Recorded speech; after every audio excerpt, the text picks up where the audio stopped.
Next,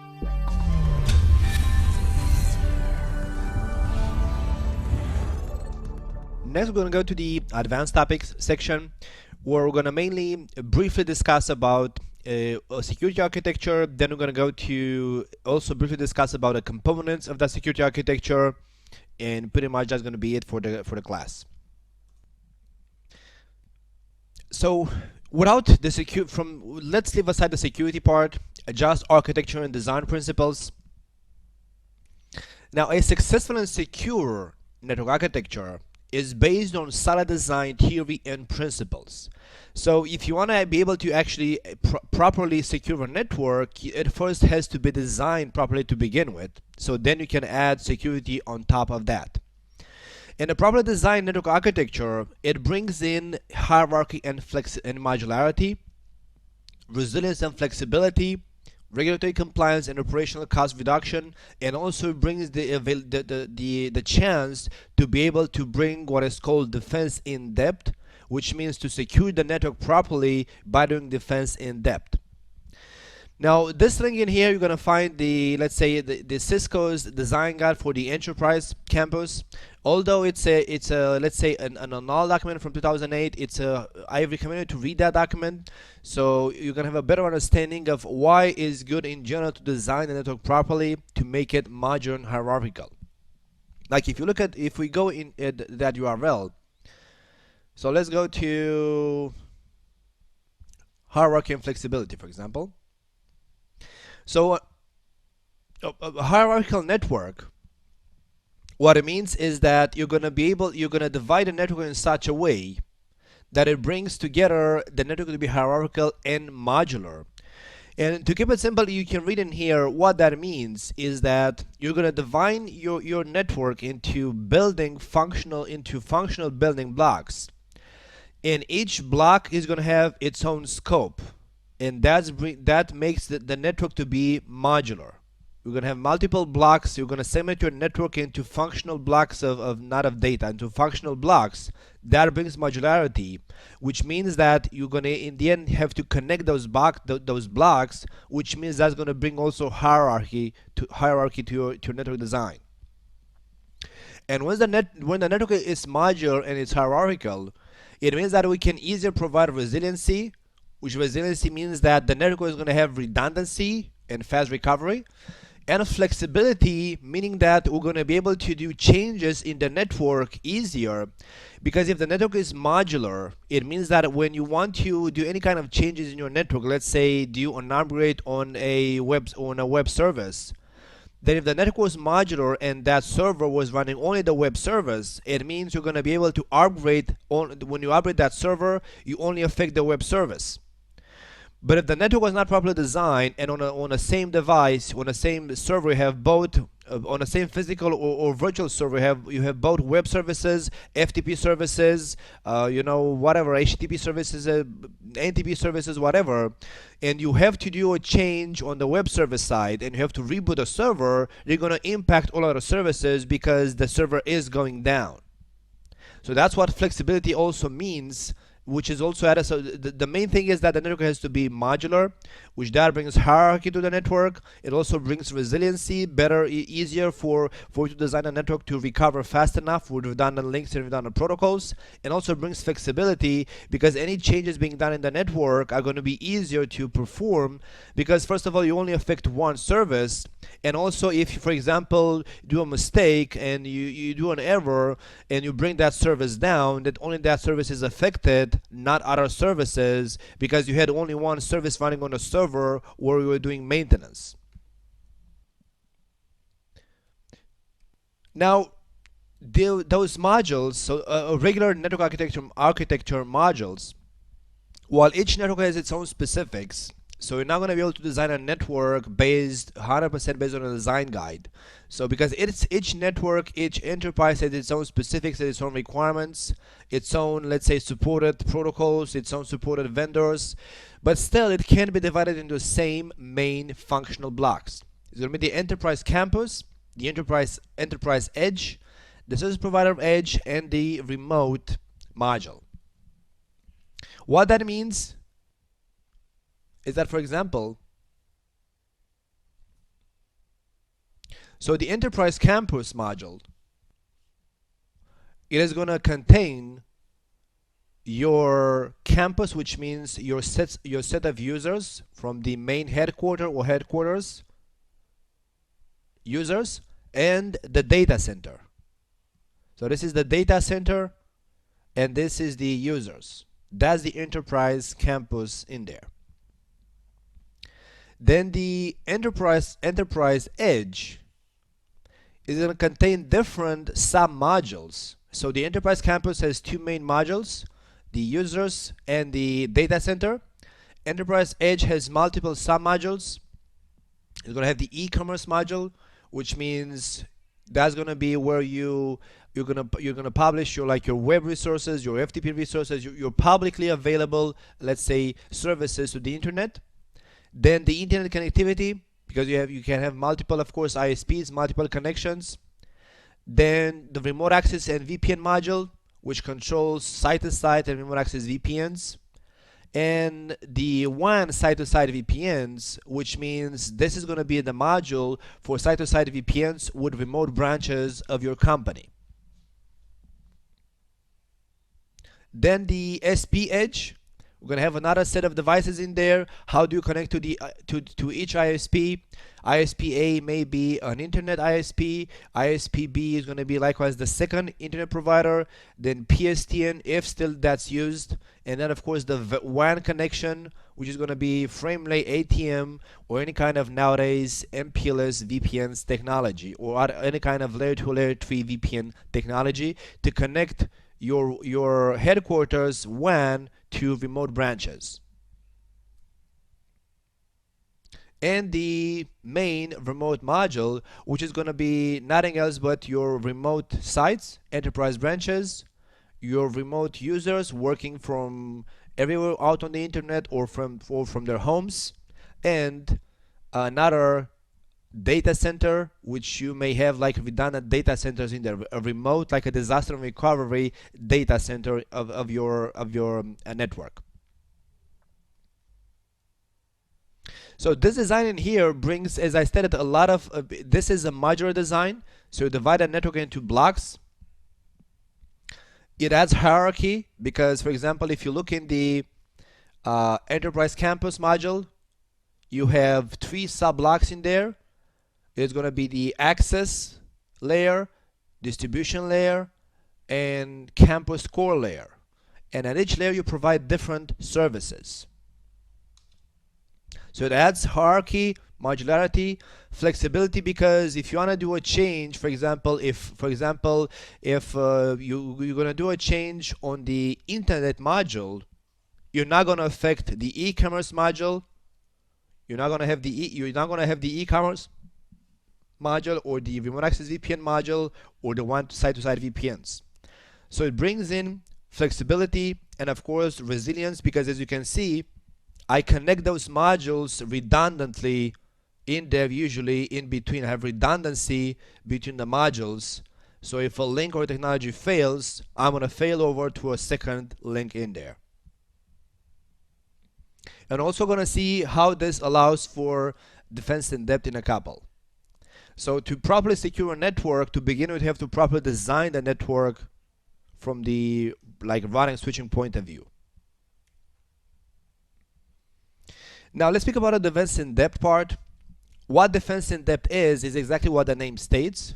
We want to defend the network in depth, which means this requires the, let's say, not configuration, but this requires adding multiple layers of security, each with a specific goal. And now, because from the security point of view, security means that you look at the network as a whole, to all of the assets, all of the components of the network. And each of those components is going to have a different set of, let's say, vulnerabilities or attacks that are possible. And for that reason, each of those modules has to be secured with different technologies. So mainly that means that we have to provide network security level security, content application level security, endpoint security, and then monitoring. So we're gonna see in a couple of what exactly those each of those let's say naming conventions mean. But network security means securing the network infrastructure mainly, like router switches, firewalls. Then content application security means securing what goes in and out from the network, like application wise. Then endpoint security means protect the endpoints, and pretty much you're done. So you have some security technologies to secure the network components, then the endpoints, the other components of the network, then what do those users and router switches speak back and forth in between and with the internet, which is going to be the content and application security. And then of course from a security point of view, you have to always monitor and detect attacks, prevent attacks, and stop attacks. So that's the last part, which is the infrastructure telemetry and monitoring. So that's the defense in depth concept. You divide the network from the security point of view into those four sections, and you apply different security tools and technologies to provide an end-to-end and in-depth security in your network. Now, following that defense in depth, while like a couple of years ago, everybody, like all security, like all vendors in the security world were saying, okay, we provide both detective and preventive, let's say, technologies to secure your network. Nowadays, pretty much everybody agrees, not that this was different back in the days, just that it was not publicly admitted, but that nowadays we have to admit that sooner or later, if somebody wants to do harm to your enterprise, they're going to be able to attack you successfully. So it's like, since forever we knew that there is no 100% ever security. There's no, not even few companies reach maybe 80% level security, because the additional 20% requires too much money and resources involved to fill that gap. So like, since forever we knew that there is no such thing as being 100% secure, but the concept was different back in the days. Like vendors were saying, we have preventive and detective tools to secure a network. But nowadays, given the explosion of malware, the so many types of attacks which are available out there, the rapid transition and the speed of malware development, which is nowadays, it's pretty much, we have to accept that if somebody wants to again attack you, they're going to succeed sooner or later. So what that means is that nowadays, following those modules, network security, like infrastructure, content application, endpoint, and then monitoring, we have to be able to secure those modules in all three phases of an attack. Because we have to admit that sooner or later we're going to be attacked. So nowadays, it's also a challenge that once we got attacked, how fast we detect that, how fast we stop data from being leaked, how fast we stop the attack, and how fast we can fix with the damage that the attack has done. So if you look at that document there, which is a CISCO document, so they say that it's time for a new security model, right? Because we have to admit that we're going to be attacked successfully. So what that means is that, and it's a very good read. I highly recommend you to read this document. But they speak in general. Like for example, there's also this phrase in here which is,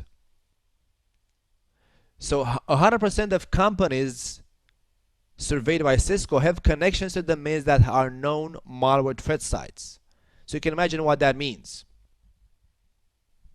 So now the challenge, like when we design a security for a network, we have to implement tools that to cover the same modules as we did back in the days. But now, not only tools to prevent attacks, so the before phase, or tools to detect attacks, the during phase, but most importantly, we need tools and technologies that after an attack has happened, to quickly identify that we have been attacked, stop the attack, stop data from being leaked, and do remediation, which means to fix the damage that the attack has done. And this is those three phases in there. And as you can see, we need to cover all of those phases from both the network security point of view, the endpoint point of view, the content application point of view, where endpoint means now both mobile and virtual and endpoint. So both from the network point of view, from the endpoint point of view, from the application point of view, of course cloud being another component nowadays, and we have to do that not point in time, but constantly, continuously.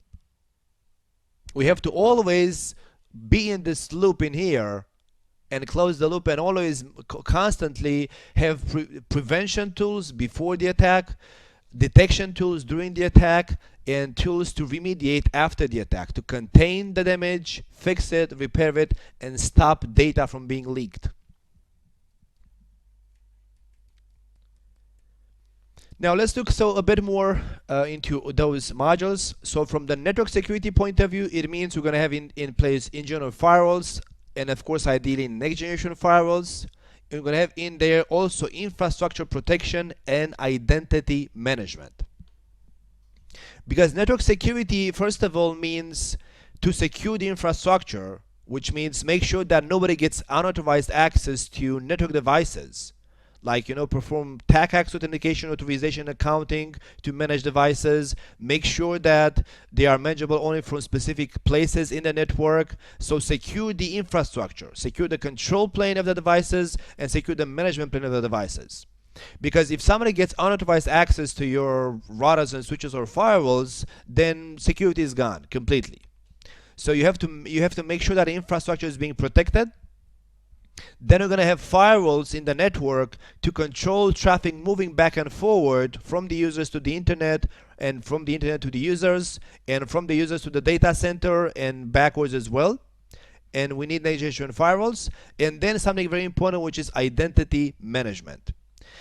Identity management is going to be used, as we're going to see, to authenticate, authorize all network access of any endpoint connected to the network.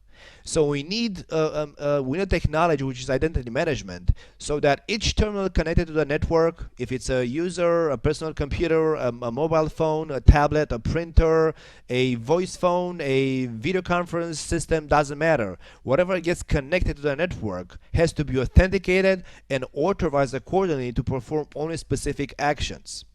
Because how can you secure what you don't see? You have to control what is allowed to be connected to the network and what they're allowed to perform in the network. Then we have the content and application security, which this means that we have to do inspections for the content at the application layer. We have to nowadays be able to, so it's no longer for a long time ago, it's no longer enough to just have a regular firewall in the network. So to just allow TCP port 80 traffic out on the internet. Now we have to look on that TCP port 80 traffic, which should be web traffic, to see if it's actually web traffic, or if it's somebody tries to tunnel an SSH application through the TCP port 80. So that's why nowadays whatever moves out of the network to the internet, and whatever comes from the internet in your network, which is nothing else but in general web and mail traffic mostly, and then whatever other applications the users are allowed to use in the network and out on the internet, like FTP or voice applications or video applications, all of them have to be inspected at the application layer, because nowadays we need to fix the application layer as well, control the application layer and control what moves back and forward. And we have to make sure that what's contained, like in an email or in a web session, it is not malicious. So for that reason, we're going to speak in more details about the web and email security protections, advanced malware protection, NG firewall, and intrusion prevention systems. All of them are going to have a different scope to do application layer inspections and secure and control the traffic flow from the network and to the network. And of course, we need to again monitor. So we need to make sure that our policies which have been configured in the network are not violated by users. And we need to make sure that if an attack has happened, we need to be notified. Which what that means is that we need to implement NTP services so that, for example, logging is being correctly, log messages, syslog messages are correctly being stamped with the date of the attack. So we're going to be able to do correlation between different phases of an attack. We need monitoring of SNMP version 3 ideally, which is more secure. Syslog, so a lot of logging of what happens in the network. And NetFlow to have deep in-depth visibility of all traffic flowing in the network. And for that reason, to follow up on that approach, Cisco has come up with the SAFE method, because each network module has its own set of specific attacks it is vulnerable to. Cisco came up with the security architecture for enterprise, which is the SAFE, how Cisco calls it SAFE, which they give you a detailed guideline in there of how should you secure each module, because each of those network modules is susceptible to different attacks, right? So to give you an example, like a router, it's not susceptible to a malware attack via web if it doesn't run the web service, right? So a router is vulnerable to unauthorized access to the router in order to manage the router, or is vulnerable to control plane attacks like sending a lot of broadcast traffic to the router to kill the CPU. While the users, the endpoints, are vulnerable against different attacks, mostly against application layer attacks. So based on what you want to protect, you have different let's say assets you want to protect have different vulnerabilities they are open to. It means you have different tools to prevent, detect, and also remediate after an attack has happened on those places in the network. Like for example, if we look at that SAFE design in their zone. So this is the main URL, which you have in here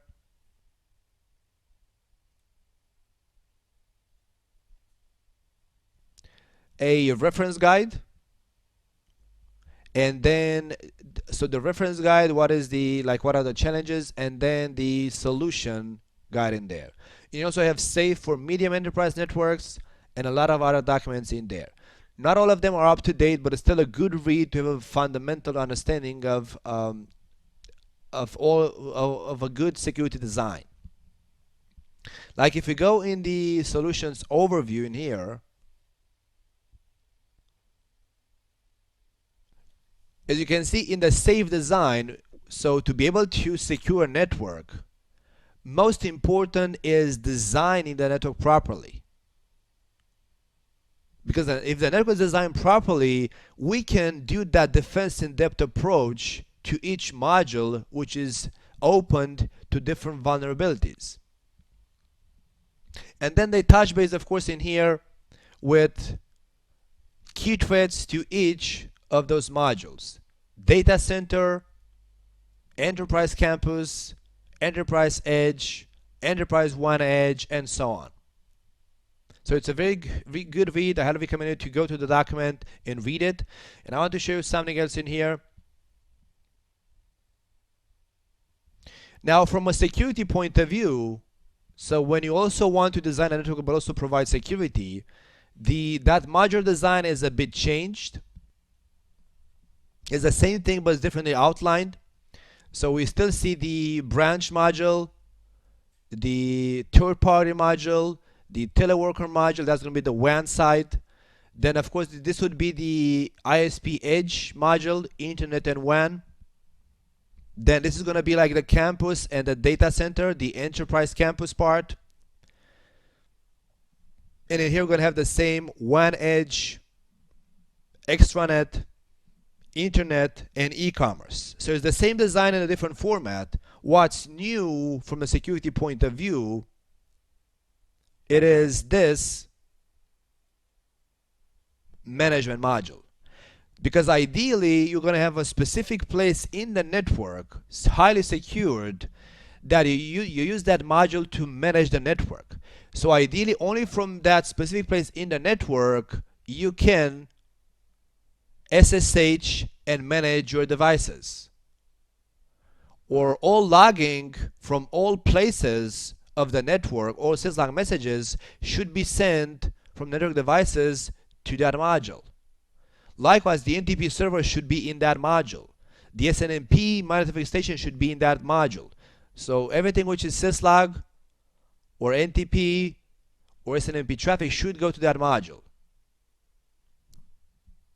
Because you can imagine it's very challenging to if you don't have a dedicated, let's say, management module in your network, then how can you make sure that unauthorized users don't get access to manage devices, or they don't get access to change the NTP to bring in a spoofed NTP server in your network?